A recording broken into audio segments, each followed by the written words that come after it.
importante para mim que vou passar um treino, a saber training, comecei a stretch, o que bom para mim, sempre vou ter um stretch, quads, hamstring, e bom, então o que bom para mim que vou fazer o training.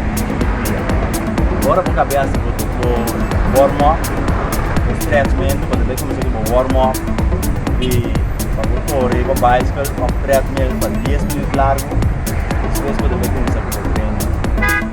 Vamos começar com isso.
enjoy mi training nang.